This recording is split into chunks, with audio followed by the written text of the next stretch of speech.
नमस्ते दोस्तों। आज हम फिर एक बार आपको धर्म का ज्ञान सुनाएंगे। गौतम बुद्ध की कुछ ऐसी सच्ची घटनाएं जिसे सुनकर शायद आप भी धर्म की राह पकड़ लो। तो शुरू करते हैं।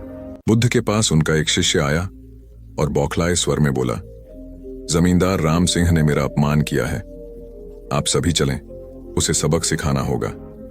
बुद्ध बोले, प्रियवर, सच्चे बौद्ध का अपमान करने की शक्ति किसी में नहीं होती। तुम इस बात को भुला दो। जब प्रसंग भुला दोगे तो अपमान कहां बचा रहेगा। शिष्य ने कहा, उसने आपके प्रति भी अपशब्दों का प्रयोग किया था। आप चलिए तो सही, आपको देखते ही वह शर्मिंदा हो जाएगा और क्षमा मांग लेगा। इससे मैं संतुष्ट हो जाऊंगा। बुद्ध कुछ विचार कर बोले, अच्छा, यदि ऐसी बात है तो मैं अवश्य ही राम जी के पास चलकर उसे समझाने का प्रयास करूंगा। शिष्य ने आतुर होकर कहा, चलिए, नहीं तो रात हो जाएगी। बुद्ध ने कहा, रात आएगी तो क्या, रात के पश्चात दिन भी तो आएगा। यदि तुम वहां चलना आवश्यक ही समझते हो तो मुझे कल याद दिलाना, कल चलेंगे। दूसरे दिन बात आई गई हो गई। शिष्य अपने काम में लग गया और बुद्ध अपनी साधना में लीन हो गए। दोपहर होने पर बुद्ध ने शिष्य से पूछा, आज राम जी के पास चलना है? शिष्य ने कहा, नहीं, मैंने जब घटना पर फिर से विचार किया तो मुझे इस बात का आभास हुआ कि भूल मेरी ही थी। अब राम जी के पास चलने की कोई जरूरत नहीं है। बुद्ध ने मुस्कुराकर कहा, अगर हम तुरंत प्रतिक्रिया देने से बचें तो हमारे भीतर की कटुता समाप्त हो जाती है। शिष्य बुद्ध का आशय समझ उनके प्रति नतमस्तक हो गया। बुद्ध का एक शिष्य उनका उपदेश सुनकर भिक्षु हो गया। वह एक दिन नगर में भिक्षा मांगने गया। नियम था कि 3 घरों में भिक्षा मांगी जाती थी। बुद्ध के लगभग सारे शिष्य युवक थे। ये भिक्षु युवक भी शरीर से गठीला और सुंदर था। एक तो वह यौवन के रंग में रंगा हुआ था, अर्थात तन में आकर्षण था। दूसरा मन पवित्र था, अर्थात मन में ईश्वरीय शक्ति भरी हुई थी।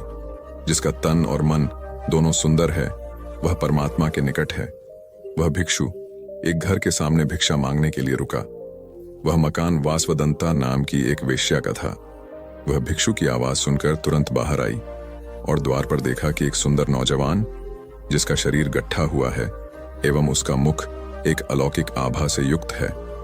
उसको देखकर ऐसा लग रहा था कि वह भिक्षु युवक शांति और आनंद में डूबा हुआ है। वेश्या उसे देखकर हैरान रह गई, जबकि वह स्वयं भी बहुत सुंदर थी। सारा वैशाली नगर उसके पीछे घूमता था कि वह हमको स्वीकार कर ले, हमसे विवाह कर ले, पर वह किसी को भी स्वीकार नहीं करती थी। उस बलिष्ठ और सुंदर नौजवान भिक्षु को देखते ही वासवदंता उसे अपना दिल दे बैठी। उसने भिक्षु से कहा, घर के भीतर आओ, तनिक बैठो। भिक्षु ने इनकार कर दिया, देवी, मैं अभी नहीं आ सकता हूं। वेश्या ने कहा, भिक्षु कभी इनकार नहीं करते, कोई बुलाए तो जाना चाहिए। मेरे भवन के भीतर आओ। हे भिक्षु, अगर भीतर आओगे तो कुछ ना कुछ तो पाओगे ही।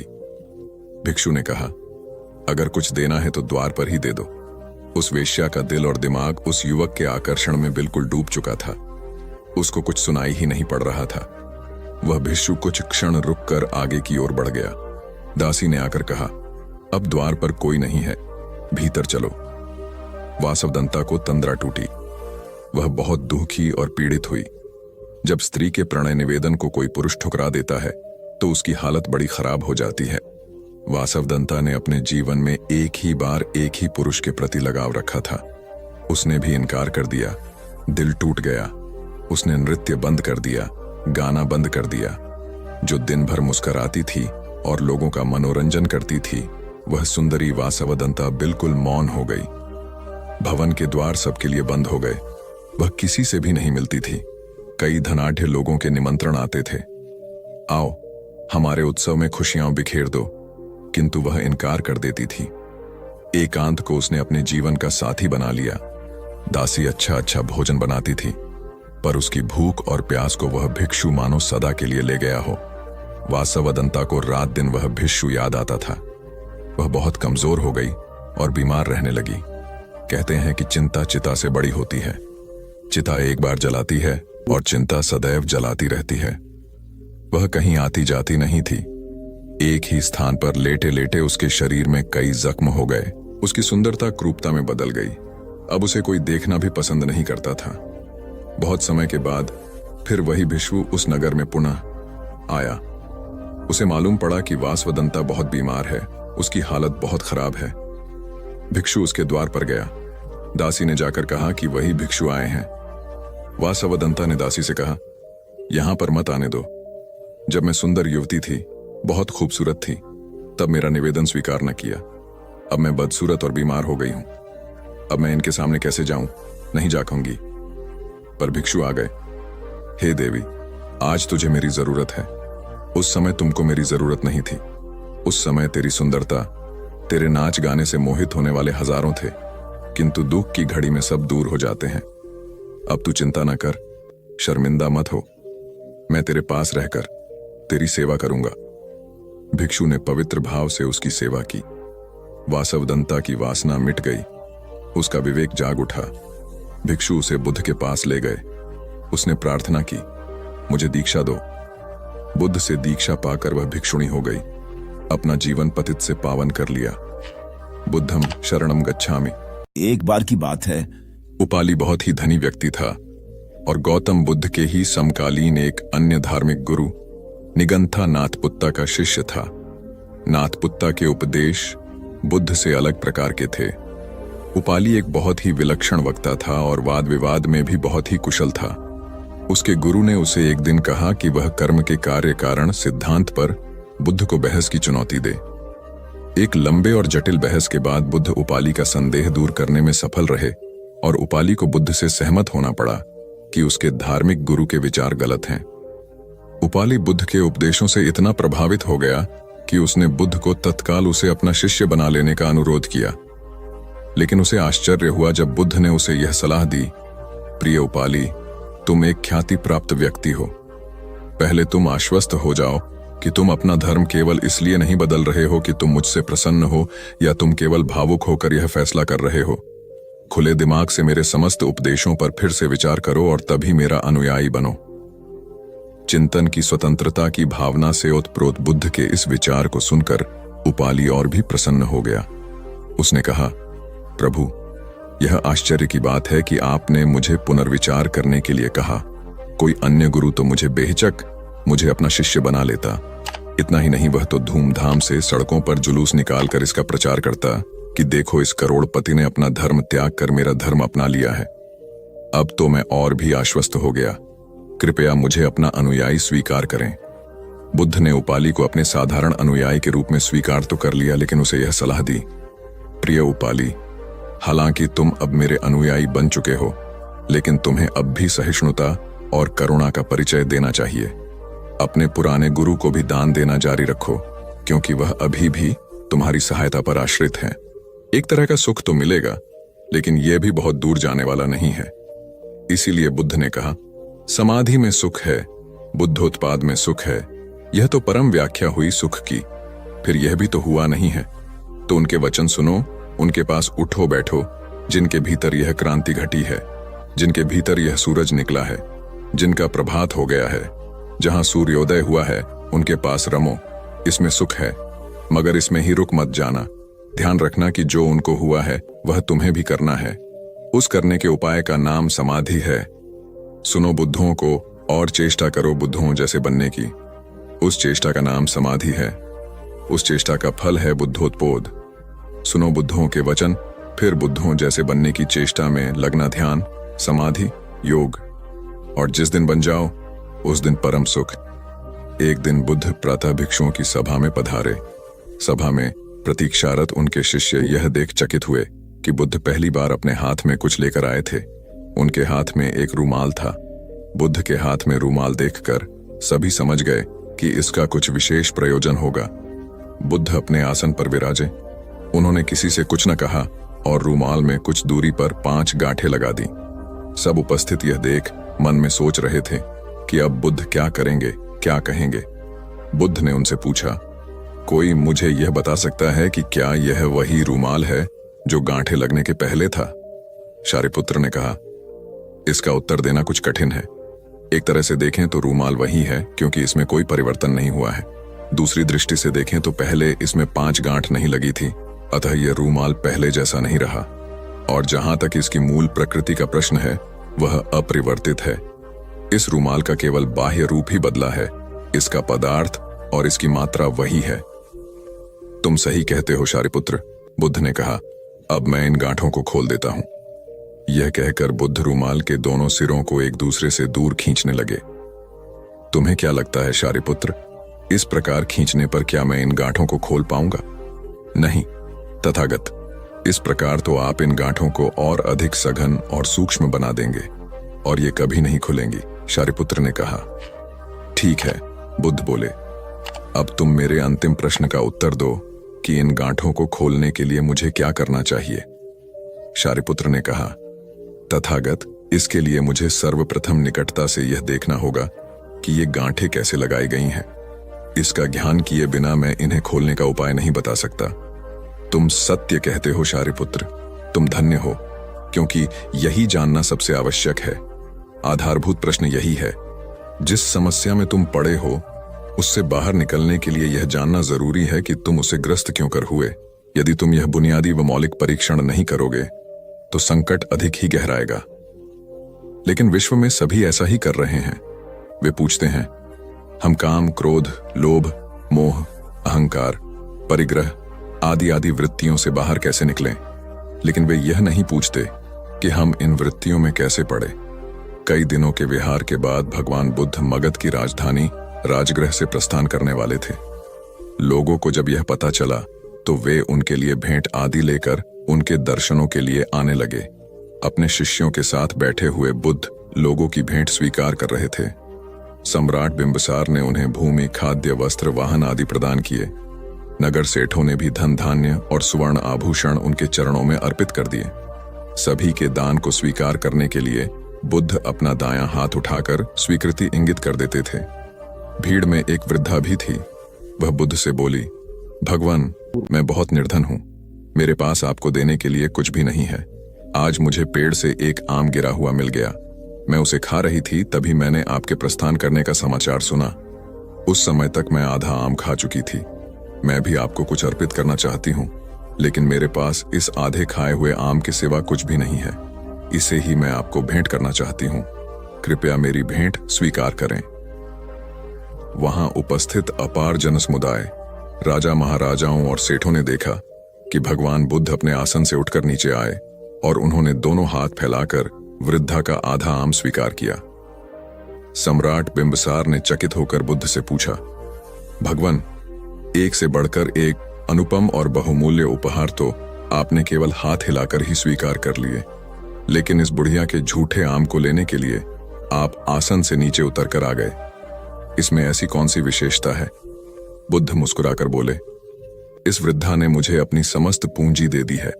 आप लोगों ने मुझे जो कुछ भी दिया है वह तो आपकी संपत्ति का कुछ अंश ही है, और उसके बदले में आपने दान करने का अहंकार भी अपने मन में रखा है। इस वृद्धा ने मेरे प्रति अपार प्रेम और श्रद्धा रखते हुए मुझे सर्वस्व अर्पित कर दिया है, फिर भी उसके मुख पर कितनी नम्रता और करुणा है। तथागत यह भी कहते थे कि सबसे पहले व्यक्ति को खुद की पहचान करनी चाहिए। दूसरों की बजाय व्यक्ति खुद के बारे में ज्यादा जानता है। उनका मत था कि बुराई से घृणा करो, बुरे व्यक्ति से नहीं। एक बार की बात है, किसी गांव के पास बहती नदी के किनारे बुद्ध बैठे थे। किनारे पर पत्थरों की भरमार थी, पर छोटी सी वह नदी अपनी तरल धारा के कारण आगे बढ़ती ही जा रही थी। बुद्ध ने विचार किया कि यह छोटी सी नदी अपनी तरलता के कारण कितनों की प्यास बुझाती है, लेकिन भारी भरकम पत्थर एक ही स्थान पर पड़े रहते हैं और दूसरों के मार्ग में बाधक बनते रहते हैं। इस घटना की सीख यह है कि दूसरों के रास्ते में रोड़े अटकाने वाले खुद कभी आगे नहीं बढ़ पाते, परंतु जो दूसरों को सद्भाव और स्नेह देता है वह स्वयं भी आगे बढ़ जाता है। बुद्ध ऐसे ही विचारों में मगन थे कि तभी उन्होंने ग्रामीणों की एक भीड़ को अपनी ओर आते देखा। बड़ा शोर था और लोग किसी युवती के प्रति अपशब्द बोल रहे थे। तथागत ने देखा कि लोग एक युवती को घसीट कर ला रहे थे और उसको गाली भी दे रहे थे।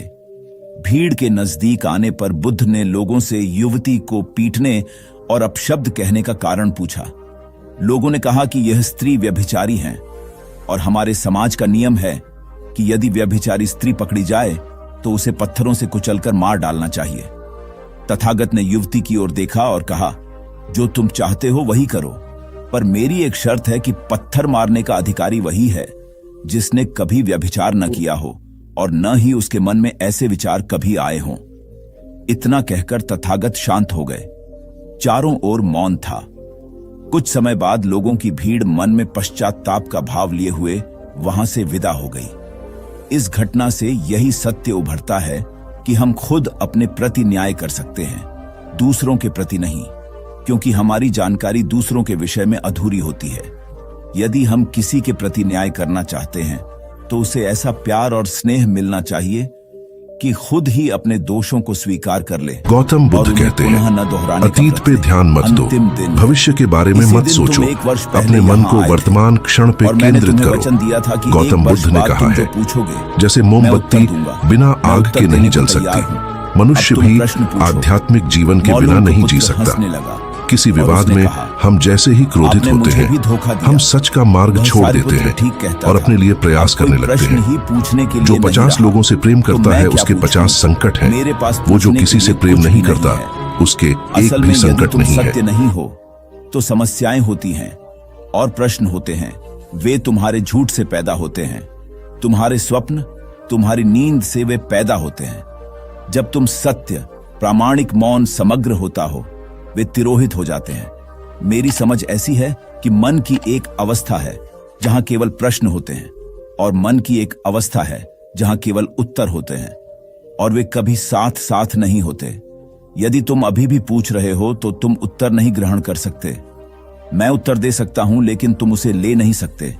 यदि तुम्हारे भीतर प्रश्न उठने बंद हो गए हैं तो मुझे उत्तर देने की कोई जरूरत नहीं है, तुम्हें उत्तर मिल जाता है।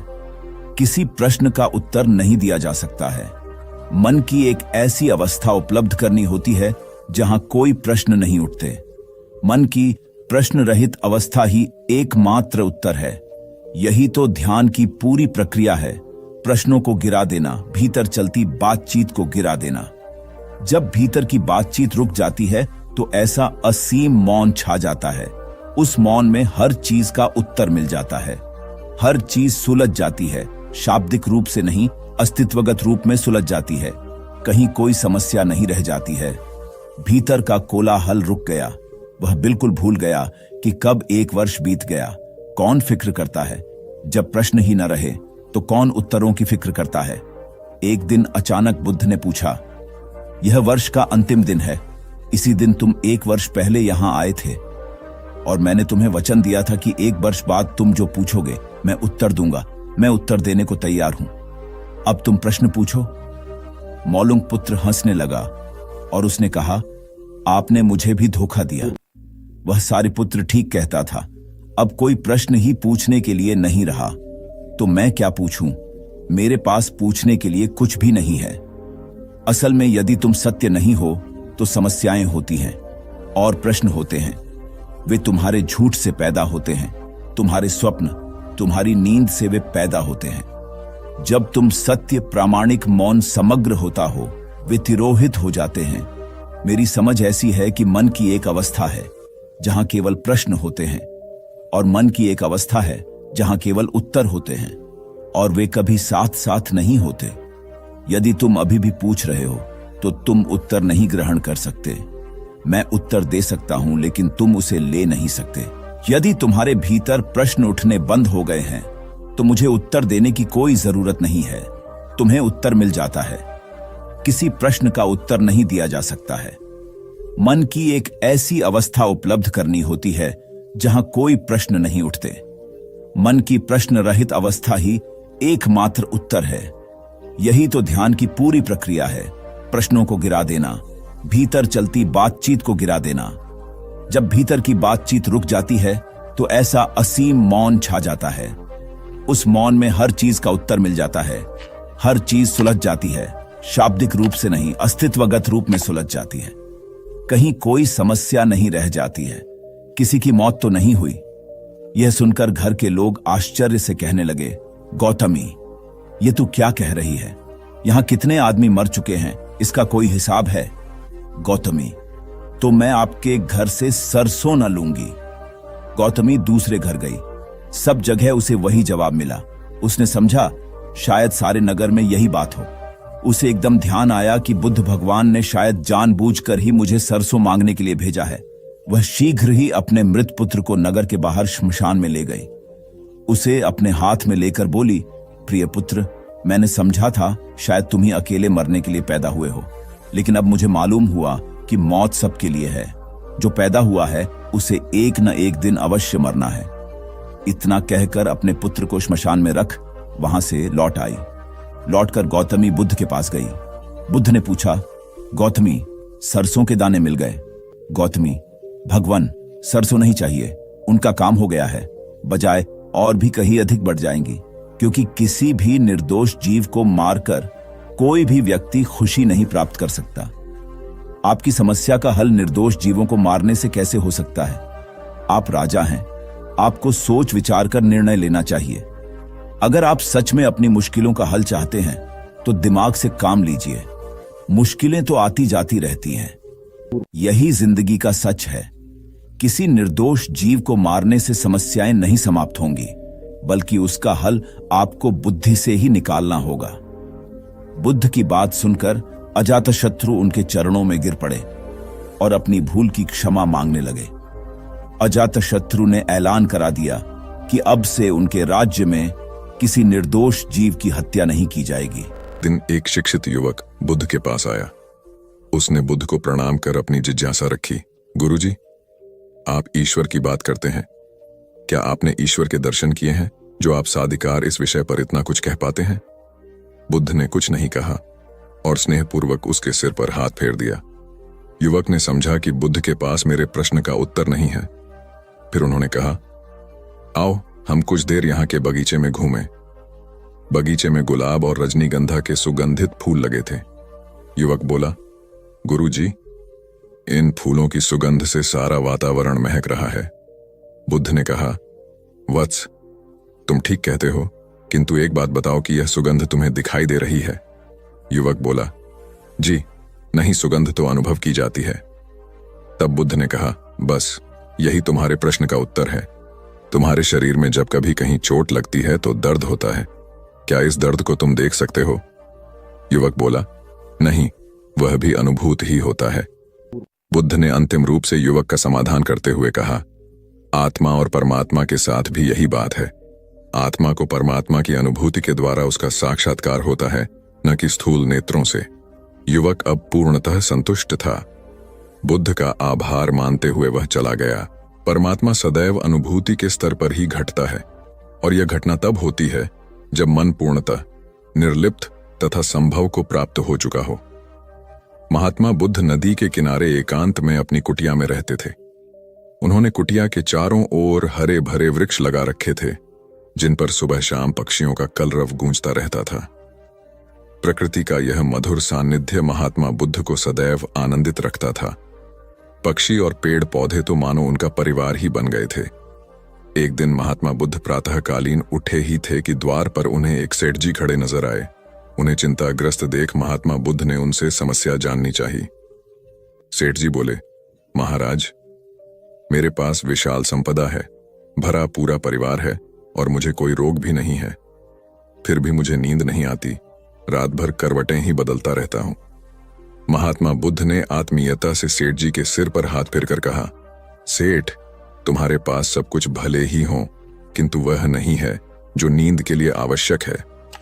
सेठ ने पूछा, वह क्या है महाराज? महात्मा बोले, तुम चारों ओर चिंताओं से घिरे हो, धन संपत्ति की चिंता, व्यापार व्यवसाय की चिंता, परिवार की चिंता। स्मरण रखो कि चिंता चयन में शत्रुता है। सेठ ने इससे बचने का उपाय पूछा तो उन्होंने कहा, तुम प्रकृति से शिक्षा ग्रहण करो। पेड़ पौधे, फूल, पानी और प्रकाश के रूप में उसकी अनंत संपदा चारों ओर बिखरी हुई है, किंतु वह चिंता मुक्त है।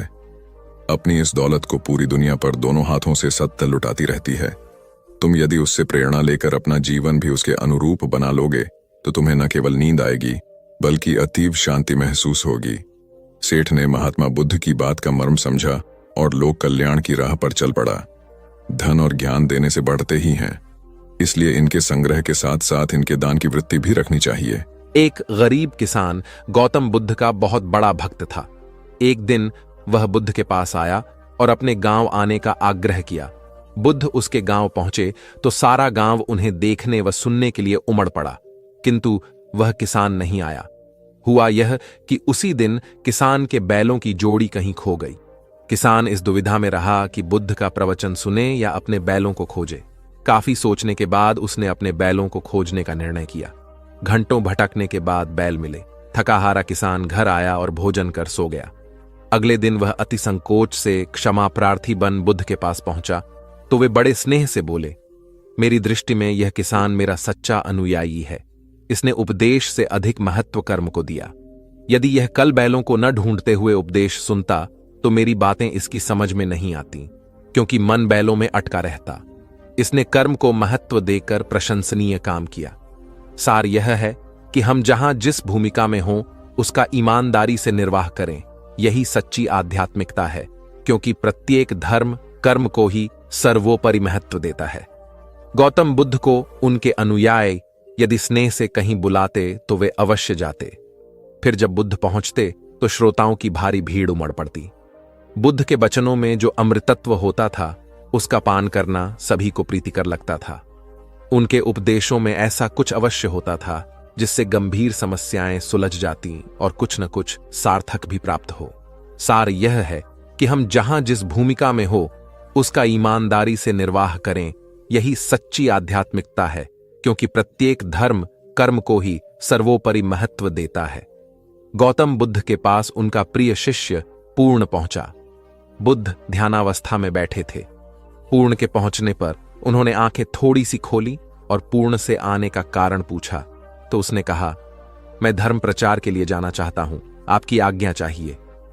बुद्ध मुस्कुराए और कहा कि पूर्ण, धर्म की राह बहुत मुश्किल है। तुम लोगों को अच्छी बातें बताने जाओगे और लोग तुम पर नाराज होंगे। हो सकता है कि अपशब्द भी कहे। इस पर पूर्ण ने कहा, कोई बात नहीं, मैं यह सोचकर उनकी बातों पर ध्यान नहीं दूंगा कि उन्होंने अपशब्द ही कहे, पिटाई तो नहीं की। बुद्ध बोले, हो सकता है कि कुछ लोग हाथ उठा दें। पूर्ण ने कहा, तब मैं यह सोचकर उन्हें क्षमा कर दूंगा कि उन्होंने मुझ पर शस्त्रों से प्रहार तो नहीं किया। बुद्ध फिर बोले, हे पूर्ण, हो सकता है कि कुछ लोग तुम पर शस्त्रों का भी उपयोग करें। पूर्ण ने उत्तर दिया, तब मैं यह सोचकर उनके प्रति कोई प्रतिकार की भावना नहीं रखूंगा कि उन्होंने मुझे मारा, पर जान से तो नहीं मार डाला, मुझे जीवित छोड़ दिया। बुद्ध ने फिर कहा, और यदि तुम्हारे प्राण ही ले लिए तब? पूर्ण ने तत्क्षण सिर झुकाकर कहा, तब मैं उनका आभारी रहूंगा कि उन्होंने धर्म के मार्ग पर मेरे प्राणों का उत्सर्ग करने में मेरी सहायता की। मैं उनके प्रति कृतज्ञ रहूंगा। तब बुद्ध ने आंखें खोली और आशीर्वाद देकर अनुमति दी तथा पूर्ण से कहा, अब तुम धर्म प्रचार करने के पात्र हो। जो किसी में भी कोई दोष न देखे वही सच्चा है। अच्छाई के मार्ग पर चलना बहुत मुश्किल काम है। जो इस राह पर चलता है उसके मार्ग में अनेक बाधाएं आती हैं, लेकिन जो व्यक्ति किसी में भी दोष न देखे वही बाधाओं को सहजता से पार कर अपने लक्ष्य को पूरा कर पाता है। एक बार गौतम बुद्ध जब वन से गुजर रहे थे तब एक राक्षसी हाथ में तलवार लेकर प्रकट हुई और कहा, अरे बुद्ध, आज तुम्हारे प्रेम को मेरी घृणा के सामने झुकना ही पड़ेगा।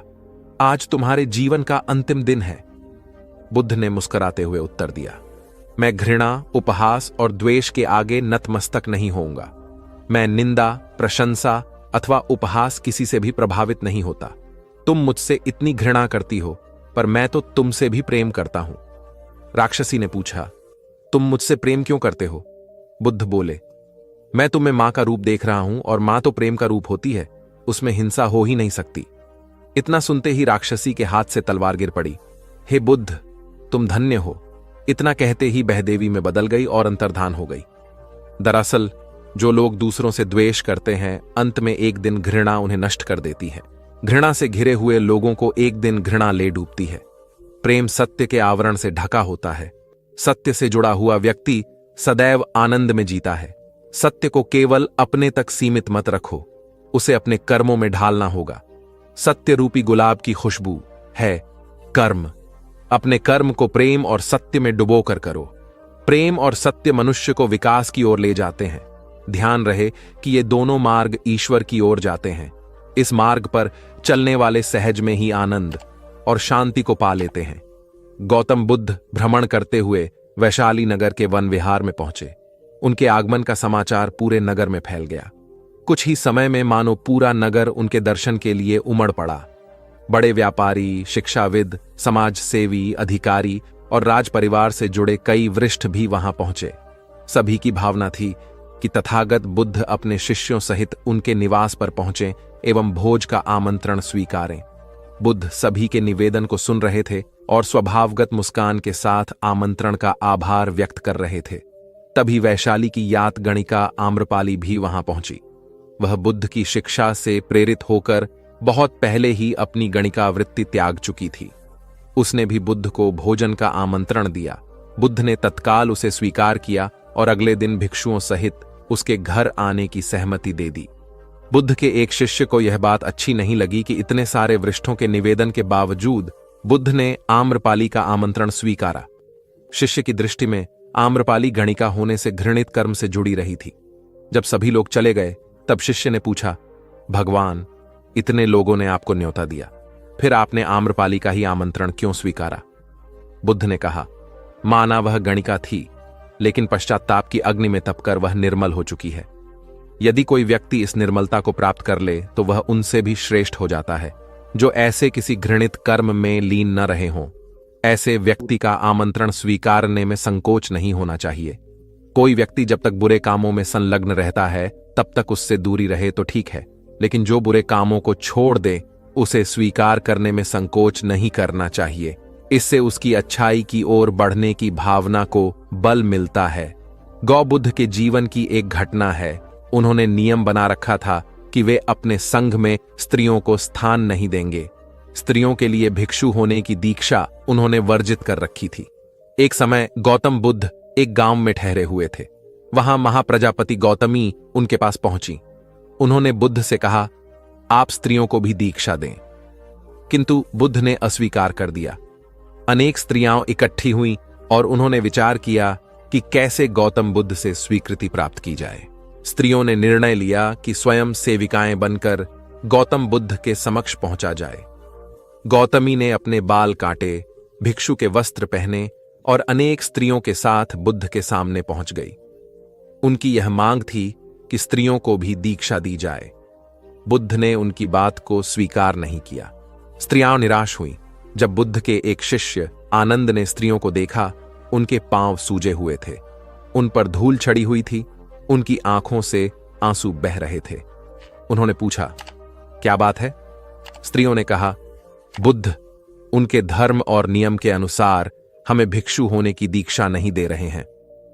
जब आनंद ने व्यक्तिगत रूप से बुद्ध से निवेदन किया, बुद्ध को उन्होंने याद दिलाया, इस समय यह सामाजिक मान्यता है कि स्त्रियां मोक्ष की अधिकारी नहीं हैं, पुरुषों के मुकाबले निम्न हैं। तो क्या आप भी यह मानते हैं और इसलिए उन्हें दीक्षित नहीं कर रहे हैं? बुद्ध का उत्तर था, मुझे गलत न समझा जाए। मेरी मान्यता है कि पुरुष की तरह ही स्त्री भी निर्वाण प्राप्त कर सकती है, लेकिन मैं कुछ व्यावहारिक कारणों से स्त्रियों को संघ में शामिल करने और दीक्षा देने की स्वीकृति प्रदान नहीं कर रहा हूं। आनंद का उत्तर था, सिद्धांत और व्यवहार में परिवर्तन करना चाहिए। बुद्ध को बात जच गई और उन्होंने यह घोषणा की, जो स्त्रियां भिक्षु होना चाहेंगी उन्हें कुछ नियमों का पालन करना होगा। स्त्रियों ने स्वीकार किया और तब से स्त्रियां भी बौद्ध बनने लगीं। गौतम बुद्ध एक बार अपने शिष्यों के साथ प्रवास पर निकले। एक नगर से दूसरे नगर तक जाने की राह में वन पड़ता था। वन क्षेत्र में प्रवेश करने के साथ ही कुछ दूर चलने पर बुद्ध एक जगह रुक गए। पीछे आ रहे शिष्यों का समूह भी उन्हें देख उसी स्थान पर रुका, लेकिन वहां रुके रहना शिष्यों के लिए मुश्किल हो गया, क्योंकि सामने एक क्षत विक्षत शव पड़ा था और उसकी दुर्गंध वातावरण में फैल रही थी। शिष्यों ने अपने वस्त्र से नाक बंद कर ली, लेकिन बुद्ध शव की ओर टकटकी लगाए देखते रहे। एक शिष्य ने साहस कर विनम्रतापूर्वक गौतम बुद्ध से अनुरोध किया, भगवान, यहां से शीघ्र चलना ही उचित होगा। यहां शव पड़ा है और बहुत दुर्गंध आ रही है।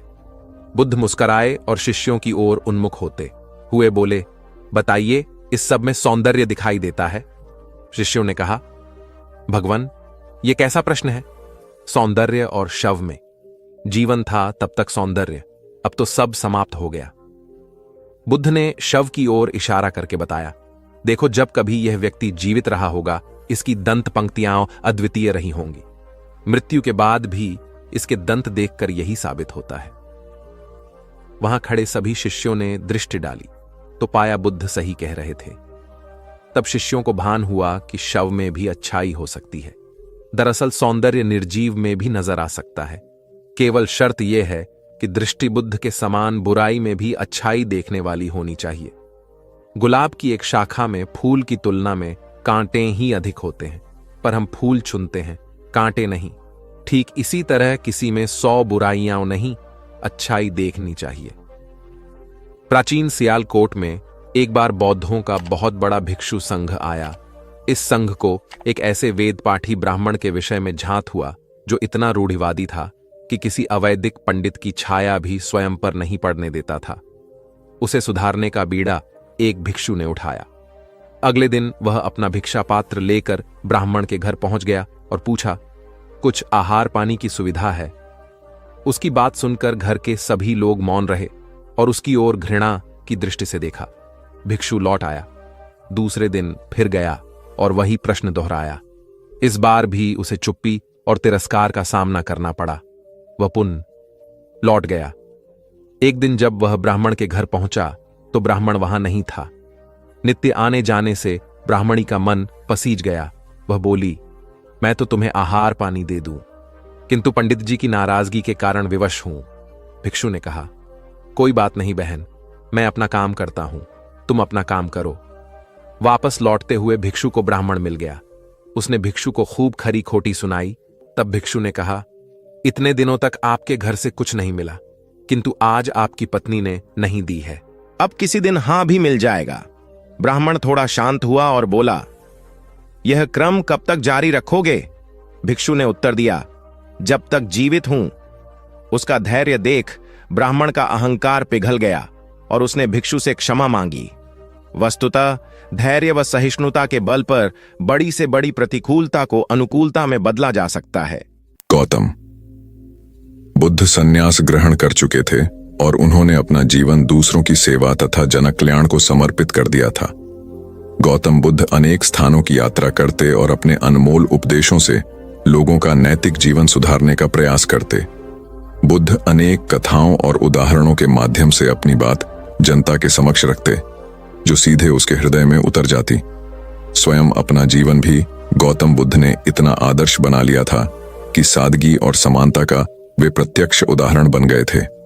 एक बार एक धनी सेठ ने उनसे भिक्षाटन हेतु अपने घर आने का आग्रह किया। बुद्ध ने सहर्ष इस प्रस्ताव को मान लिया। सेठ ने मेवों की खीर बनवाई थी। गौतम बुद्ध उसके घर पहुंचे और गोबर से भरा कमंडल आगे बढ़ाते हुए खीर उसमें डालने के लिए कहा। अस्वच्छ कमंडल देख सेठ ने उसे पहले धोया और फिर उसमें खीर भरकर बुद्ध के हाथ में दे दिया।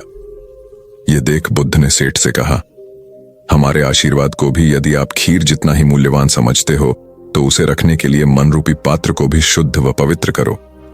गोबर जैसी मलिनता अपने अंतस के भीतर भरे रखने पर यह दान धर्म आपके किसी काम ना आ सकेगा।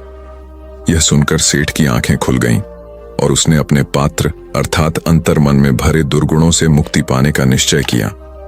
सार यह है कि धार्मिक कर्मकांड, तीर्थ स्थलों की यात्रा, व्रत उपवास और दानादि तभी सार्थक व पुण्यदायी होते हैं जबकि मन विकार रहित और भावना शुद्ध हो।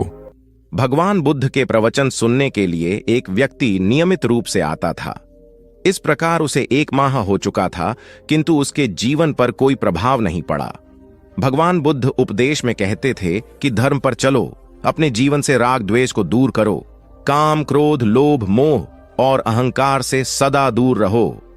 बुद्ध के उपदेशों से लोगों को बहुत शांति मिलती थी, किंतु उस व्यक्ति का मन अशांत रहता था। एक दिन उसने बुद्ध से जाकर कहा, हे प्रभु, मैं 1 माह से आपका उपदेश सुन रहा हूं, किंतु उसका तनिक भी असर मेरे आचरण पर नहीं पड़ा। मैं बहुत परेशान हूं, मुझे क्या करना चाहिए? बुद्ध उनकी बात सुनकर बोले, तुम कहां के रहने वाले हो? उसने कहा, श्रावस्ती का। बुद्ध ने अगला प्रश्न किया, वह यहां से कितनी दूर है? उसने अनुमान से बता दिया। बुद्ध ने पुनः जिज्ञासा प्रकट की, कितना समय लगता है? उस व्यक्ति ने हिसाब लगाकर बता दिया। बुद्ध ने कहा, अब बताओ कि क्या तुम यहां पर बैठे बैठे ही अपने घर पहुंच सकते हो? उसने कहा, यह कैसे हो सकता है? वहां पहुंचने के लिए तो चलना होगा। तब बुद्ध ने बड़े प्रेम से उसे समझाया, जैसे चलने पर ही पहुंचा जा सकता है, वैसे ही अच्छी बातों पर अमल करने से ही लाभ होता है। हे प्यारे, तुम मेरे ज्ञान के साथ अपने कर्म को जोड़ दो, तब तुमको उत्तम फल मिलेगा। उस व्यक्ति को अपनी गलती समझ में आ गई। उसने अपने जीवन में सुधार कर लिया, जिससे उसका जीवन सदाचारी बन गया। एक छोटी सी नदी थी। उसके दोनों किनारों पर लोग रहते थे। नदी के पानी से दोनों ओर के लोग अपना अपना काम चलाते थे और सुखमय जीवन बिताते थे। एक बार संयोग से पानी को लेकर दोनों पक्षों में तनातनी हो गई। वे एक दूसरे पर आरोप लगा रहे थे कि तुम ज्यादा पानी ले रहे हो। जब आपसी बातचीत में मामला नहीं निपटा तो वे मरने मारने पर उतारू हो गए। उनके पास जो भी हथियार थे उन्हें तत्काल निकाल लाए और एक दूसरे पर टूट पड़ने को आमादा हो गए। तभी किसी ने जाकर भगवान बुद्ध को सूचना दी। उन्होंने दोनों पक्षों के प्रतिनिधियों को बुलाया और तकरार का कारण पूछा। दोनों प्रतिनिधियों ने अपना अपना पक्ष रखा। बुद्ध ने दोनों की बातें सुनी और मुस्कुराकर कहा, तो तुम लोग क्या करोगे? दोनों प्रतिनिधियों ने आवेश में आकर कहा, हम खून की नदियां बहा देंगे। भगवान बुद्ध ने कहा, तो तुम्हें खून चाहिए? उन लोगों ने हतप्रभ होकर बुद्ध की ओर देखा, फिर बोले, नहीं, हमें पानी चाहिए। भगवान बुद्ध ने कहा, तो तुम्हें खून चाहिए? उन लोगों ने हतप्रभ होकर बुद्ध की ओर देखा, फिर बोले, नहीं, हमें पानी चाहिए। तब सहज भाव से बुद्ध ने कहा, खून बहाकर खून मिलेगा, पानी कैसे पाओगे? कुछ ठहर कर आगे बुद्ध बोले, याद रखो, हिंसा हिंसा को बढ़ाती है, बैर बैर को बढ़ाता है। नदी से ही सीख लो कि वह किसी से लड़ती नहीं, वह निश्चल भाव से अपने जल का सभी के लिए दान करती है। बुद्ध के शब्दों ने जादू जैसा काम किया और दोनों पक्षों की समस्या का सहज रूप से समाधान हो गया। दोनों पक्ष मिल बांटकर पानी का उपयोग करने लगे। कुल बुद्ध एक दिन वैशाली में प्रवचन दे रहे थे। विशाल जनसमूह उन्हें अत्यंत शांति और तन्मयता से सुन रहा था। कहीं कोई शोर नहीं था, मात्र बुद्ध की वाणी गूंज रही थी। बुद्ध के शिष्यों के साथ उपस्थित लोग बुद्ध के अमृत वचनों का पान पूर्ण एकाग्रता से कर रहे थे। तभी उस शांत वातावरण में खलल उत्पन्न करती एक व्यक्ति की जोरदार आवाज आई, आज मुझे सभा में बैठने की अनुमति क्यों नहीं दी गई?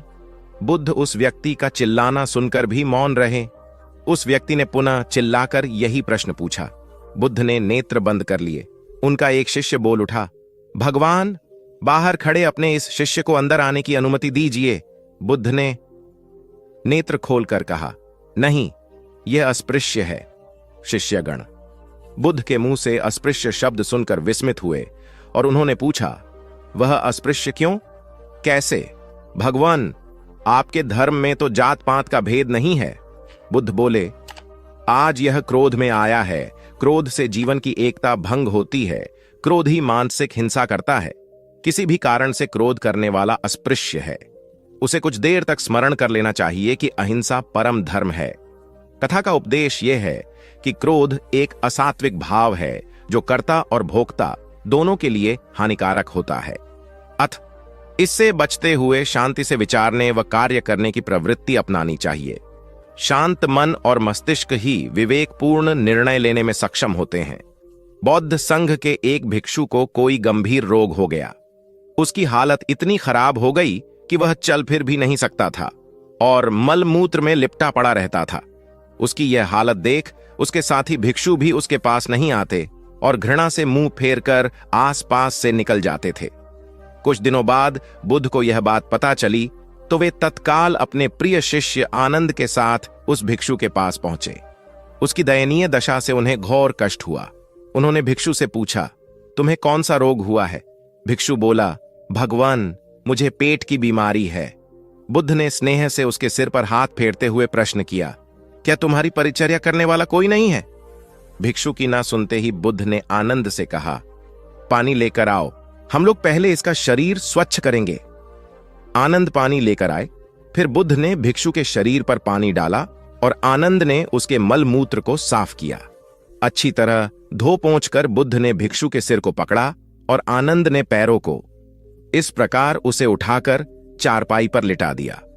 फिर बुद्ध ने सारे भिक्षुओं को एकत्रित कर उन्हें समझाया, भिक्षुओं, तुम्हारे माता नहीं, पिता नहीं, भाई नहीं, बहन नहीं जो तुम्हारी सेवा करेंगे। यदि तुम परस्पर एक दूसरे की सेवा और देखभाल नहीं करोगे तो फिर कौन करेगा? याद रखो, जो रोगी की सेवा करता है वह ईश्वर की सेवा करता है। दीनहीन के प्रति करुणा व सेवा का भाव इस जगत को बुद्ध का सबसे बड़ा संदेश है, जो प्रत्येक देश, काल, परिस्थिति में प्रासंगिक है। गौतम सिद्धार्थ बुद्धत्व प्राप्त करके महात्मा बुद्ध बन गए। सत्य, अहिंसा और दया की मूर्ति बुद्ध अपने शिष्यों के साथ एक गांव में पहुंचे। कुछ अज्ञानी लोग उनके विरोधी थे। वे बुद्ध को अपशब्द कहने लगे। बुद्ध के शिष्यों को बहुत बुरा लगा, मगर बुद्ध ने उन्हें समझाया, ये लोग तो केवल अपशब्द ही कह रहे हैं। अगर ये पत्थर भी मार रहे होते तो भी मैं कहता कि मारने दो। मैं जानता हूं कि ये लोग कुछ कहना चाहते हैं, लेकिन क्रोध के मारे वह कह नहीं पा रहे हैं। 10 साल पहले यदि यही लोग मुझे गाली देते तो मैं इन्हें भी गाली देता, लेकिन अब तो लेन देन से मुक्ति मिल चुकी है। क्रोध से अपशब्द निकलते हैं। यहां तो क्रोध भवन कब का ढह चुका है। अपशब्द कहने वाले बड़ी मुश्किल में पड़ गए। तभी बुद्ध ने अपने शिष्यों से पूछा, इस गांव में कुछ लोग अपशब्द कह रहे हैं, इन्हें बताओ कि वहां के लोग फल और मिठाइयां यहां लेकर आए थे। बुद्ध ने पूछा, फिर मैंने क्या किया था? शिष्यों ने बताया, आपने सारे फल और मिठाइयां यह कहकर वापस कर दी कि अब लेने वाला विदा हो चुका है, इन्हें वापस ले जाओ। आपने कहा था कि 10 साल पहले आते तो मैं सारे उपहार ले लेता। बुद्ध ने पूछा, फिर उन लोगों ने मिठाइयों का क्या किया होगा? शिष्यों ने बताया, गांव में बांट दी होगी। बुद्ध बोले, उन लोगों ने मिठाइयां गांव में बांट दी, लेकिन मैं उन लोगों से कहूंगा कि अपशब्द में न बांटें। बुद्ध फिर बोले, ये लोग अपशब्दों के थाल सजाकर लाए हैं, लेकिन ये गलत आदमी के पास आ गए हैं। ये मुझसे क्रोध नहीं करवा सकते। ठीक खूंटी की तरह जो किसी को नहीं टांगती, लोग उस पर वस्त्र टांग देते हैं। एक बार जैतवन के सभी ग्रामवासी भगवान बुद्ध के दर्शन करने और उपदेश सुनने के लिए एकत्र हुए।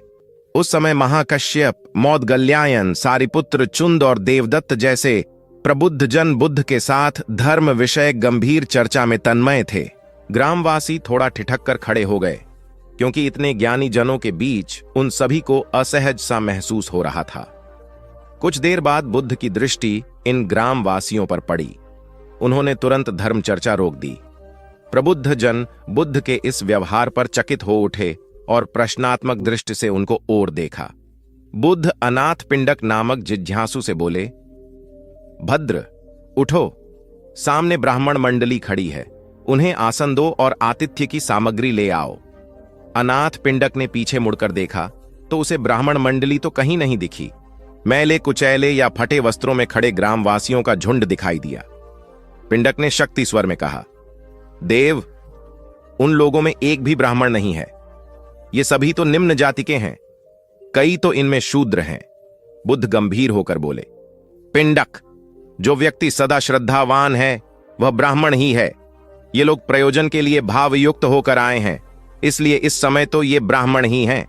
अत तुम इनका समुचित सत्कार करो। कथा का इंगित यह है कि व्यक्ति जन्म से नहीं, कर्म से ब्राह्मण होता है। जो सद्गुणी हों और सत्कर्मी हों, वे शूद्र जाति में जन्मने के बावजूद ब्राह्मण हैं तथा उसी रूप में उनका आदर किया जाना चाहिए। यदि जीवन का संतुलन बिगड़ा और थकान आई तो समझ लीजिए कि बीमारी आई, और यदि वापस ऊर्जा अर्जित करने के लिए विश्राम किया जा रहा है तो ऐसी थकान वरदान भी साबित हो सकती है। इन दिनों जिस तरह की हमारी जीवन शैली है, इसमें असंतुलन बहुत अधिक है। सुबह उठने से लेकर रात को सोने तक शरीर की कुछ नियमित क्रियाएं हैं, आदमी उसे भूल गया है। गौतम बुद्ध बहुत काम करते पर कभी थकते नहीं थे। आज भी कई साधु संत उतना ही परिश्रम कर रहे हैं जितना एक कॉर्पोरेट जगत का सफल व्यक्ति करता है, और जब वे रात को सोते हैं तो पूरी बेफिक्री के साथ। बुद्ध से उनके शिष्यों ने एक बार पूछा था, आप थकते नहीं? बुद्ध का उत्तर था, जब मैं कुछ करता ही नहीं तो थकूंगा कैसे? बात सुनने में अजीब लगती है, लेकिन है बड़ी गहरी। अध्यात्म ने इसे साक्षी भाव कहा है। स्वयं को करते हुए देखना, यह वह स्थिति होती है जब तन सक्रिय और मन विश्राम की मुद्रा में होता है। आज ज्यादातर लोग असमय अकारण थक जाते हैं, जिसका एक बड़ा कारण असंतुलित जीवन है। एक होता है थकान को महसूस करना और दूसरा है स्वाभाविक थकान, जिस समय आपकी रुचियों, इच्छाओं और मूल स्वभाव में धीमापन आने लगे, अकारण चिड़चिड़ाहट हो जाए। समझ लें कि यह थकान बीमारी है। इसलिए प्रतिदिन योग, प्राणायाम और ध्यान करें। ये क्रियाएं अपने आप में एक विश्राम हैं। करने वाला कोई और है, हम तो महज उसके हाथों की कठपुतली हैं। यह मनोभाव भी थकान को मिटाएगा। क्या दिक्कत है ऐसा सोच लेने में? महात्मा बुद्ध ज्ञान प्राप्ति के लिए घोर तप में लगे थे। उन्होंने शरीर को काफी कष्ट दिया, यात्राएं की, घने जंगलों में कठिन साधना की, पर आत्मज्ञान की प्राप्ति नहीं हुई। निराश हो बुद्ध सोचने लगे, मैंने अभी तक कुछ भी प्राप्त नहीं किया, अब आगे क्या कर पाऊंगा। निराशा, अविश्वास के इन नकारात्मक भावों ने उन्हें क्षुब्ध कर दिया। कुछ ही क्षणों के बाद उन्हें प्यास लगी। वे थोड़ी दूर स्थित एक झील तक पहुंचे। वहां उन्होंने एक दृश्य देखा कि एक नन्ही सी गिलहरी के 2 बच्चे झील में डूब गए। पहले तो वह गिलहरी जड़वत बैठी रही, फिर कुछ देर बाद उठकर झील के पास गई, अपना सारा शरीर झील के पानी में भिगोया और फिर बाहर आकर पानी झाड़ने लगी। ऐसा वह बार बार करने लगी। बुद्ध सोचने लगे कि इस गिलहरी का प्रयास कितना मूर्खतापूर्ण है। क्या कभी यह इस झील को सुखा सकेगी? किंतु गिलहरी का यह क्रम लगातार जारी था। बुद्ध को लगा मानो गिलहरी कह रही हो कि यह झील कभी खाली होगी या नहीं, यह मैं नहीं जानती, किंतु मैं अपना प्रयास नहीं छोड़ूंगी। अतः उस छोटी सी गिलहरी ने भगवान बुद्ध को अपने लक्ष्य मार्ग से विचलित होने से बचा लिया। वे सोचने लगे कि जब यह नन्ही गिलहरी अपने लघु सामर्थ्य से झील को सुखा देने के लिए दृढ़ संकल्पित है, तो मुझ में क्या कमी है? मैं तो इससे 1000 गुना अधिक क्षमता रखता हूं। यह सोचकर गौतम बुद्ध पुनः अपनी साधना में लग गए और एक दिन बोधिवृक्ष तले उन्हें ज्ञान का आलोक प्राप्त हुआ। यह कथा असफलता के बावजूद प्रयासों की निरंतरता पर बल देती है। यदि हम प्रयास करना न छोड़े तो एक न एक दिन लक्ष्य की प्राप्ति हो ही जाती है। बुद्ध अपने साधना काल में एक निर्जन स्थान पर ध्यान मग्न बैठे थे। इसी स्थान पर एक यक्ष का वास था। यह बात बुद्ध को झांत नहीं थी। वे तो वहां पहुंचे और शांत वातावरण देखकर ध्यान मग्न हो गए। उस समय यक्ष वहां पर नहीं था। रात होने पर जब वह आया तो उस स्थान पर एक अनजान व्यक्ति को देखकर आग बबूला हो गया। बड़े जोर से वह दहाड़ा, किंतु बुद्ध का ध्यान भंग नहीं हुआ। यक्ष ने उन्हें हाथी का रूप धारण कर डराना चाहा, किंतु बुद्ध यथावत ध्यान मग्न बैठे रहे। उसने बुद्ध को डराने के लिए क्रमशः शेर, चीता, बाघ आदि का रूप धारण किया, किंतु बुद्ध अविचलित ही बने रहे। अंत में उसने भयंकर विषधर का रूप धारण कर उनके पैर के अंगूठे को ढंस लिया, किंतु बुद्ध पर उसके विष का भी कोई असर नहीं हुआ। वे अब भी अप्रभावित रहे। विषधर उनके शरीर पर चढ़ गया और उनके गले से लिपटकर उन्हें जोरों से काट लिया, लेकिन इतने प्रयासों के बावजूद भी बुद्ध की साधना को भंग नहीं कर पाया। थक हार कर नीचे उतर आया और उनसे कुछ कदमों की दूरी पर लेटकर अपनी थकान उतारने लगा। ध्यान पूर्ण होने पर बुद्ध ने उसकी तरफ देखा और उसे बहुत स्नेह से दुलारा। उनका निश्चल प्रेम देखकर सर्प का विष अमृत बन गया और यक्ष ने श्रद्धापूर्वक बुद्ध को नमन किया। कहानी का सार यह है कि मन की कलुषता पर एकाग्रता, स्नेह और संभव से ही विजय प्राप्त की जा सकती है। बौद्ध भिक्षु बोधि धर्म भ्रमण करते हुए एक गांव में पहुंचे। लोग उनका बहुत आदर करते थे। बोधि धर्म व उनके शिष्यों का ग्रामीणों ने हार्दिक सत्कार किया और फिर उनके पवित्र वचनों को सुनने के लिए उनके आसपास एकत्रित हो गए। बोधि धर्म लोगों को धर्म और आचरण विषयक अच्छी बातें सरल भाषा में समझाने लगे। तभी वहां एक व्यक्ति आया और बोधि धर्म को अपशब्द कहने लगा। उपस्थित जनसमूह ने उसे रोकने का बहुत प्रयास किया, किंतु वह नहीं माना तथा अनवरत बोधि धर्म को बुरा भला कहता रहा। लोगों ने कहा कि महाराज, ये व्यक्ति कितना उद्दंड है, निरर्थक ही आपको अपशब्द कह रहा है। बोधि धर्म उस व्यक्ति के इस आचरण पर कदापि क्रोधित नहीं हुए और लोगों से बोले कि यह भविष्य में मेरा सबसे बड़ा भक्त बनने वाला है। लोगों ने पूछा कि कैसे? बोधि धर्म ने उत्तर दिया, कोई कुम्हार के यहां घड़ा लेने जाता है तो घड़े को बजाकर देखा जाता है कि वह फूटा हुआ तो नहीं है। जब 1-2 रुपए के घड़े को कोई इतनी परख कर सकता है तो भला जिसे गुरु मानना है उसे 10-20 गालियां दिए बगैर कैसे पहचानेगा? पहले वह परीक्षा लेगा कि गुरु में धैर्य, आक्रोश व समता भाव कितना है। यह जानने के बाद ही तो वह गुरु को स्वीकारेगा। इसलिए यह व्यक्ति मुझे निरर्थक ही अपशब्द नहीं कह रहा है और आगे चलकर वास्तव में वह व्यक्ति बोधि धर्म का सबसे बड़ा भक्त बना। किसी को शिक्षा देने से पूर्व स्वयं का आचरण भी तदनुरूप होना चाहिए, तभी गुरु का महान पद मिलता है। वस्तुतः गुरु की गुरुता तभी स्वीकारी जाती है जबकि उसमें सदाचरण के सभी लक्षण मौजूद हों।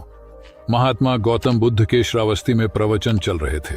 प्रवचन में नित्य ही बड़ी संख्या में लोग आते और विविध महत्वपूर्ण व गंभीर विषयों पर बुद्ध से ज्ञान ग्रहण करते। बुद्ध का शिष्य वर्ग भी काफी विशाल था, जो प्रवचन स्थल की व्यवस्था संभालता और बुद्ध की सेवा में सदैव तत्पर रहता। एक बार रात के समय महात्मा बुद्ध प्रवचन दे रहे थे। सदैव की भांति काफी लोग उनके प्रवचन सुन रहे थे। एक व्यक्ति जो बुद्ध के ठीक सामने बैठा था, बार बार नींद के झोंके ले रहा था। बुद्ध थोड़ी देर तक तो प्रवचन देते रहे, फिर उससे बोले, वत्स, सो रहे हो? उस व्यक्ति ने हड़बड़ाकर कहा, नहीं महात्मा। बुद्ध ने पुनः प्रवचन प्रारंभ किए। वह व्यक्ति फिर ऊँघने लगा।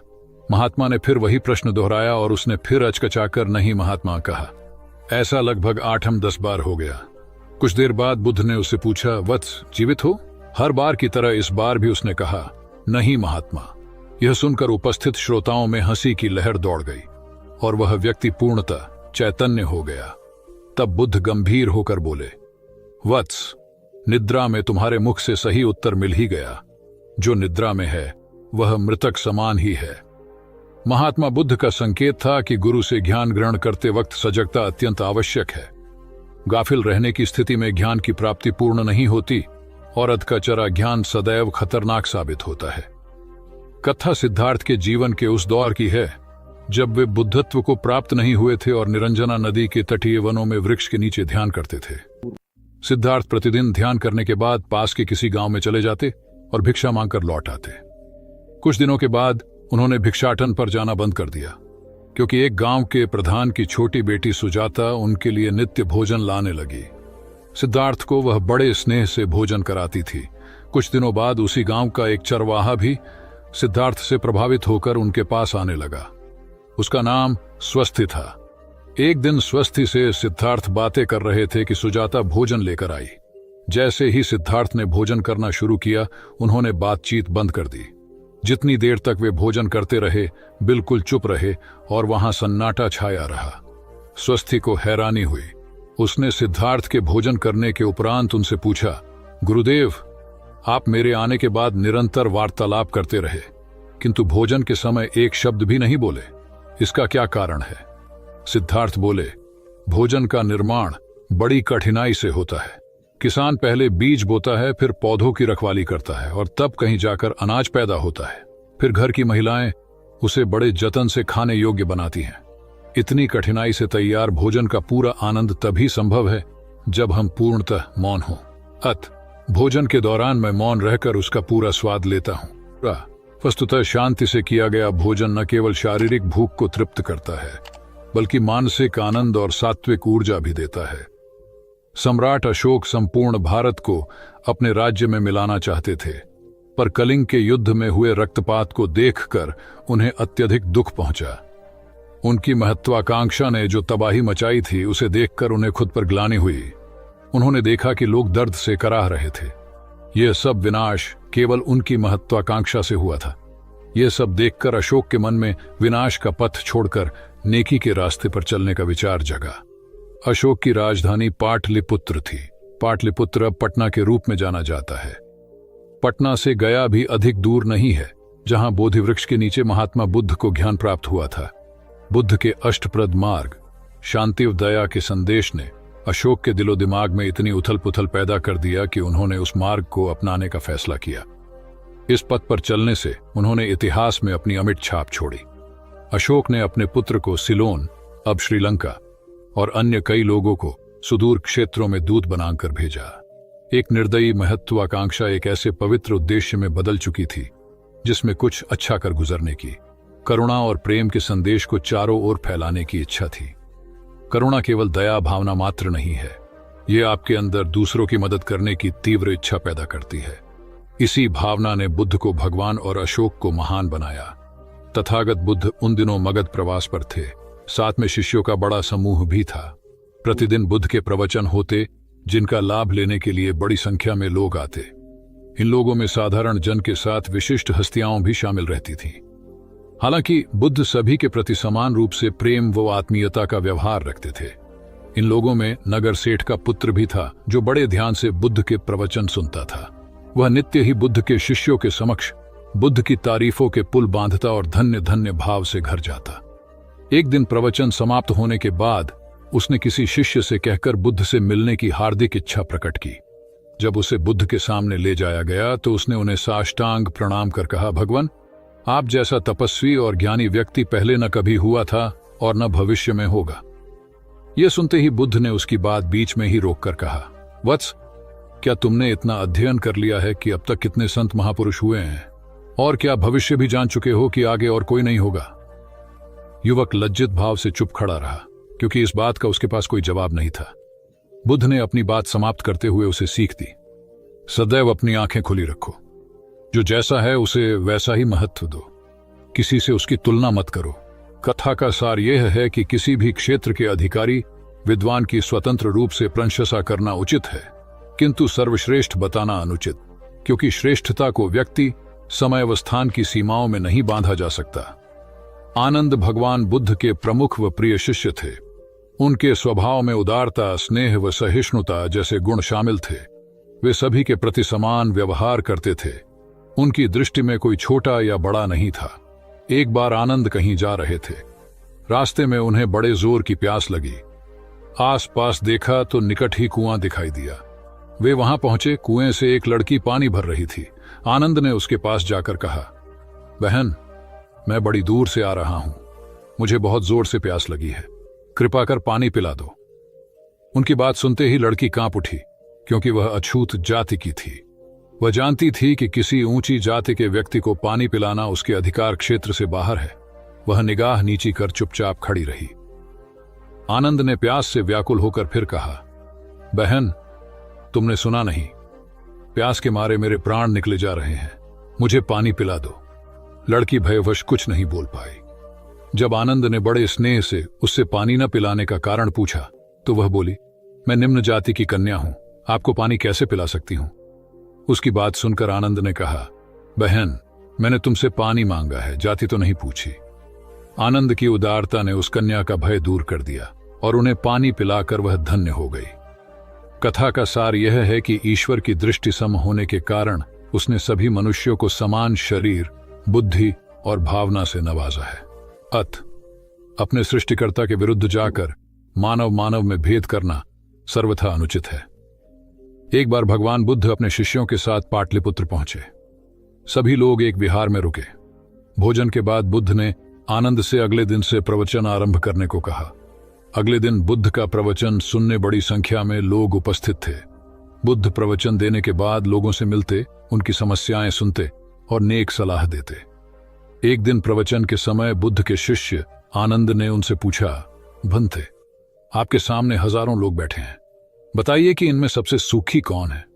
बुद्ध ने एक विहंगम दृष्टि भीड़ पर डालते हुए कहा, वह देखो, सबसे पीछे एक दुबला पतला फटे वस्त्र पहने जो आदमी बैठा है, वह सर्वाधिक सुखी है। आनंद सहमत नहीं हुआ। वह बोला, यह कैसे संभव है? वह तो बहुत दयनीय जान पड़ता है। बुद्ध ने अपनी बात सिद्ध करने के लिए बारी बारी से सामने बैठे लोगों से पूछा, तुम्हें क्या चाहिए? किसी ने संतान मांगी तो किसी ने मकान, कोई रोग मुक्ति चाहता था तो कोई अपने शत्रु पर विजय। ऐसा एक भी व्यक्ति नहीं था जिसे कोई इच्छा ना हो। अंत में बुद्ध ने उस फटेहाल आदमी को बुलाकर पूछा, तुम्हें क्या चाहिए? उसने हाथ जोड़कर जवाब दिया, कुछ नहीं, यदि ईश्वर को मुझे कुछ देना ही है तो बस इतना कर दें कि मेरे अंदर कभी कोई चाह पैदा ना हो। मैं ऐसे ही स्वयं को सबसे बड़ा सुखी मानता हूं।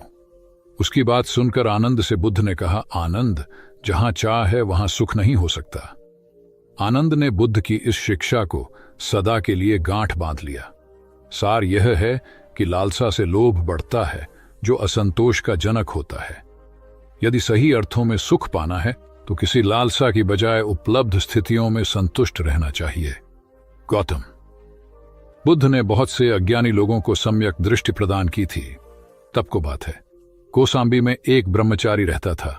उसे अभिमान था कि उस जैसा कोई विद्वान नहीं है, इसलिए अपने साथ सदैव जलती मशाल रखता था।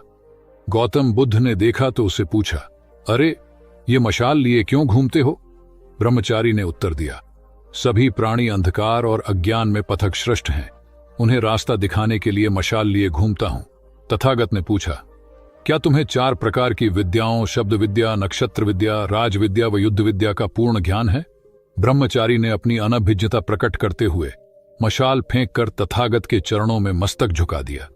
उसका ज्ञान गर्व चूर हो गया। जो दूसरों को मूर्ख समझकर उनसे घृणा करता है, वो उस व्यक्ति की तरह है जो स्वयं अंधा होकर दूसरों को मशाल दिखाता घूमता है। अहंकारी कभी विवेकवान नहीं हो सकता और बिना विवेक के सत असत का ज्ञान नहीं हो सकता। अंततः ऐसे विवेकांत व्यक्ति को जीवन में कोई उपलब्धि प्राप्त नहीं होती, हताशा ही हाथ लगती है। काशाय वस्त्र पहन लिए। उसने सुना, आप एकाहारी हो गए हैं, वह भी एकाहारी हो गई।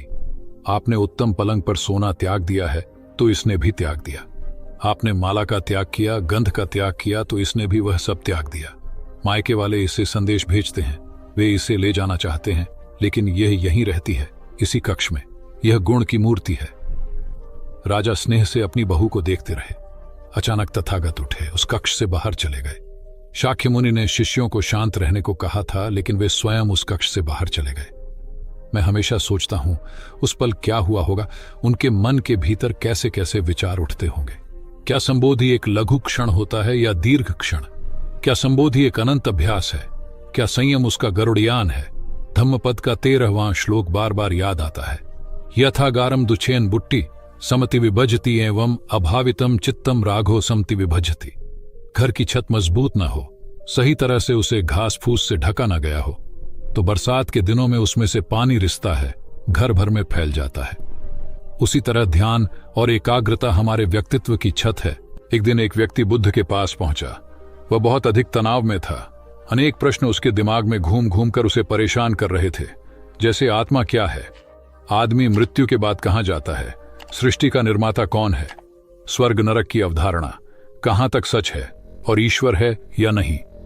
उसे इन प्रश्नों के उत्तर नहीं मिल रहे थे। जब वह बुद्ध के पास पहुंचा तो उसने देखा कि बुद्ध को कई लोग घेर कर बैठे हैं। बुद्ध उन सभी के प्रश्नों व जिज्ञासाओं का समाधान अत्यंत सहज भाव से कर रहे हैं। काफी देर तक यह क्रम चलता रहा, किंतु बुद्ध धैर्यपूर्वक हर एक को संतुष्ट करते रहे। बेचारा व्यक्ति वहां का हाल देखकर परेशान हो गया। उसने सोचा कि इन्हें दुनियादारी के मामलों में पड़ने से क्या लाभ, अपना भगवत भजन करें और बुनियादी समस्याओं से ग्रस्त इन लोगों को भगाए। किंतु बुद्ध का व्यवहार देखकर तो ऐसा लग रहा था मानो इन लोगों का दुख उनका अपना दुख है। आखिर उस व्यक्ति ने पूछ ही लिया, महाराज, आपको इन सांसारिक बातों से क्या लेना देना? बुद्ध बोले, मैं ज्ञानी नहीं हूं और इंसान हूं। वैसे भी वह ज्ञान किस काम का जो इतना घमंडी और आत्म केंद्रित हो कि अपने अतिरिक्त दूसरे की चिंता ही न कर सके। ऐसा ज्ञान तो अज्ञान से भी बुरा है। बुद्ध की बातें सुनकर व्यक्ति को उलझन दूर हो गई। उस दिन से उसकी सोच व आचरण दोनों बदल गए। कथा का सार यह है कि ज्ञान तभी सार्थक होता है जब वह लोक कल्याण में संलग्न हो। महात्मा बुद्ध ने युवक को सत्संग का महत्व समझाया। महात्मा बुद्ध एक गांव में ठहरे हुए थे। वे प्रतिदिन शाम को वहां पर सत्संग करते थे। भक्तों की भीड़ होती थी क्योंकि उनके प्रवचनों से जीवन को सही दिशा बोध प्राप्त होता था। बुद्ध की वाणी में गजब का जादू था। तब बुद्ध ने उसे समझाया, यदि इसी तरह उसे पानी में निरंतर डालते रहोगे तो कुछ ही दिनों में ये छेद फूल कर बंद हो जाएंगे और टोकरी में पानी भर पाओगे।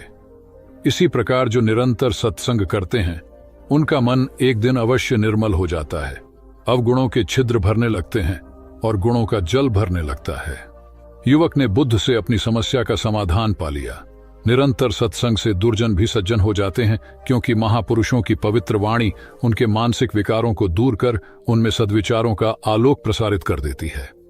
एक आदमी को बुद्ध ने सुझाव दिया कि दूर से पानी लाते हो, क्यों नहीं अपने घर के पास एक कुआं खोद लेते?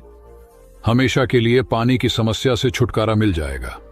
सलाह मानकर उस आदमी ने कुआं खोदना शुरू किया, लेकिन 7-8 फीट खोदने के बाद उसे पानी तो क्या, गीली मिट्टी का भी चिन्ह नहीं मिला।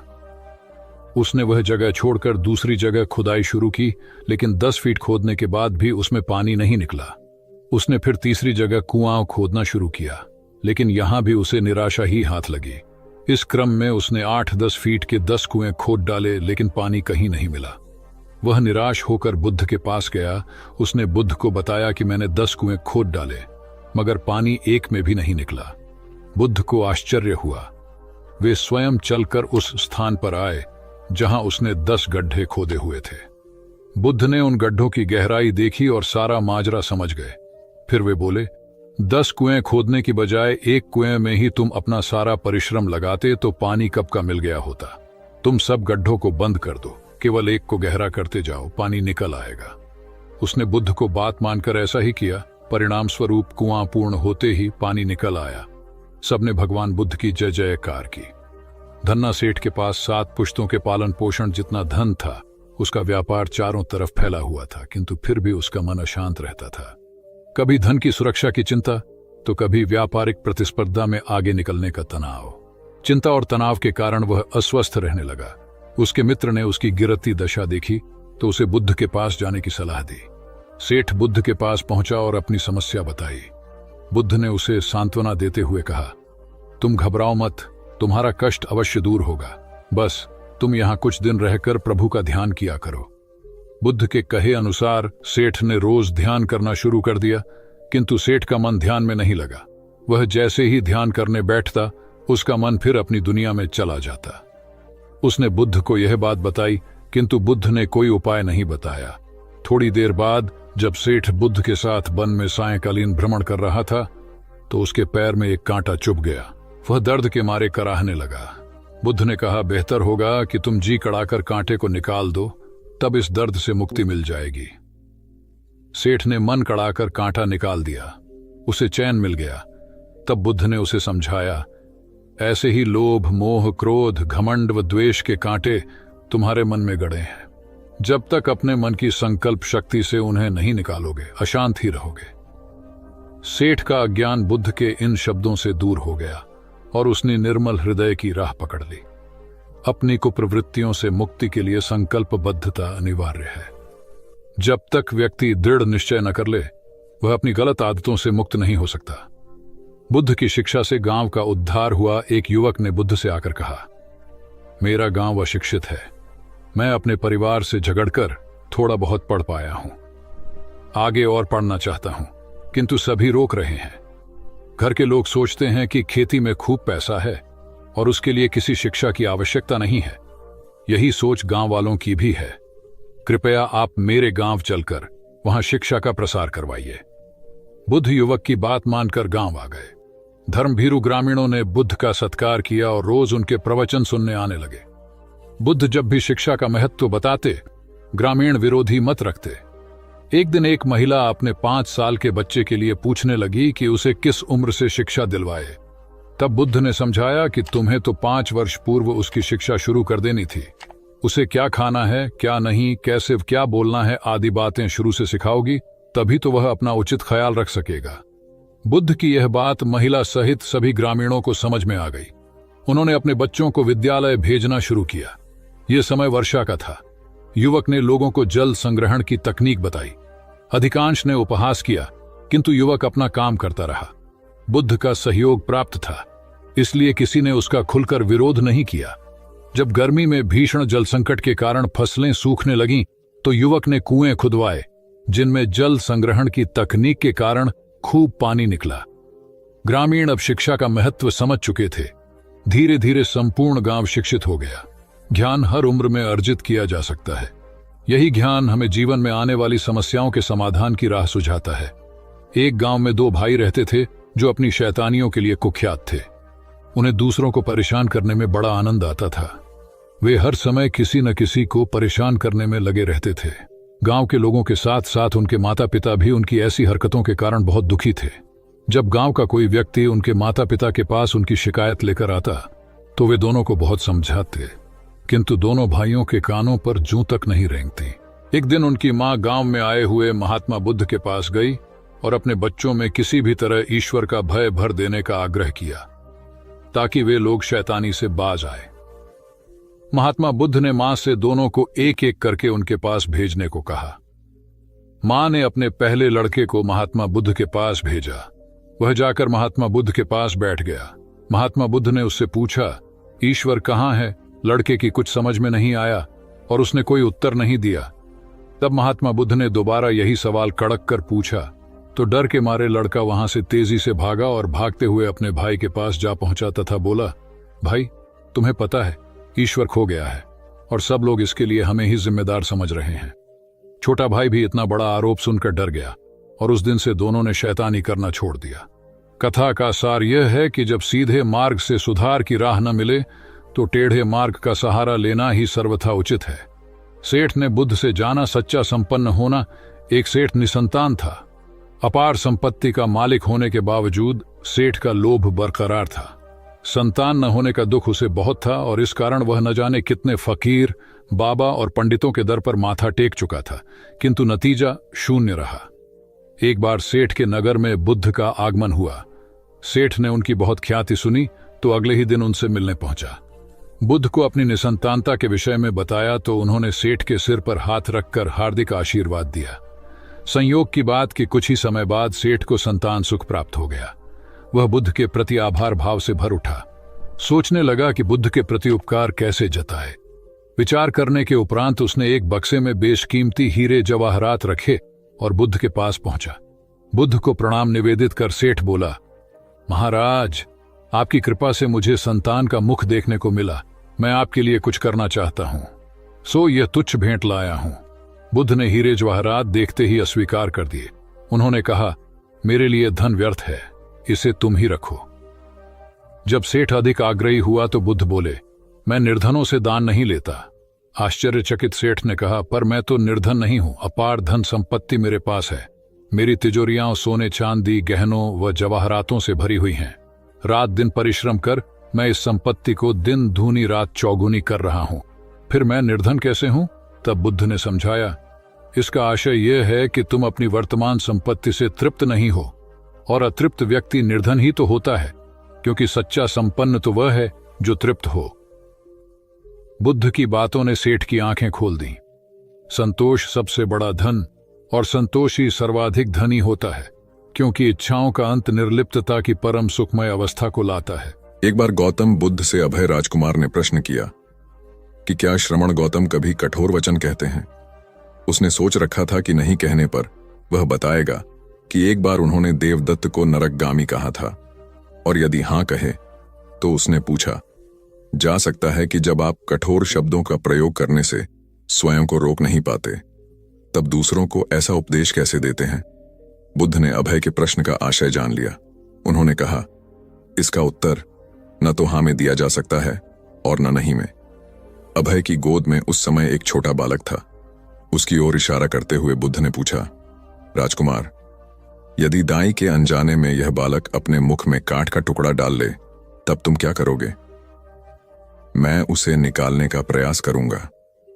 यदि वह आसानी से न निकल सकता हो तो बाएं हाथ से उसका सिर पकड़कर दाहिने हाथ की उंगली को टेढ़ा करके उसे निकालूंगा। यदि खून निकलने लगे तो भी मेरा यही प्रयास रहेगा कि वह काठ का टुकड़ा किसी न किसी तरह बाहर निकल आए। ऐसा क्यों? इसलिए कि भंते इसके प्रति मेरे मन में अनुकंपा है। राजकुमार, ठीक इसी तरह तथागत जिस वचन के बारे में जानते हैं कि यह मिथ्या या अनर्थकारी है और उससे दूसरों के हृदय को ठेस पहुंचती है, तब उसका वे कभी उच्चारण नहीं करते। पर इसी तरह जो वचन उन्हें सत्य और हितकारी प्रतीत होते हैं तथा दूसरों को प्रिय लगते हैं, उनका वे सदैव उच्चारण करते हैं। इसका कारण यही है कि तथागत के मन में सभी प्राणियों के प्रति अनुकंपा है। भगवान बुद्ध देव और मनुष्यों के शास्ता थे, परंतु सबसे पहले वह मनुष्य थे। मनुष्य बढ़कर देवता बनता है, यह प्राचीन मान्यता थी। आज भी हम मनुष्यत्व के ऊपर देवत्व की बात करते हैं, परंतु बुद्ध ने इस क्रम को पलट दिया। उन्होंने कहा, यह जो मनुष्यता है वही देवताओं का सुगति प्राप्त करना कहलाती है। देवता जब सुगति प्राप्त करता है तब वह मनुष्य बनता है। देवताओं में विलास है, राग, द्वेष, ईर्ष्या और मोह भी वहां है। निर्वाण की साधना वहां नहीं हो सकती। इसके लिए देवताओं को मनुष्य बनना पड़ता है। मनुष्यों में ही देव पुरुष का आविर्भाव होता है, जिनको देवता नमस्कार करते हैं। मानवता धर्म का उपदेश देने वाले बुद्ध स्वयं मानवता के जीते जागते रूप थे। यहाँ उनके जीवन से संबंधित कुछ प्रसंग दिए जाते हैं, जिनसे उनके व्यक्तित्व में बैठी हुई गहरी मानवता का दर्शन होता है। भगवान का परिनिर्वाण होने वाला है। रात का पिछला पहर है। भिक्षु उनकी शैया को घेरे बैठे हैं। बुद्ध उन्हें उपदेश दे रहे हैं।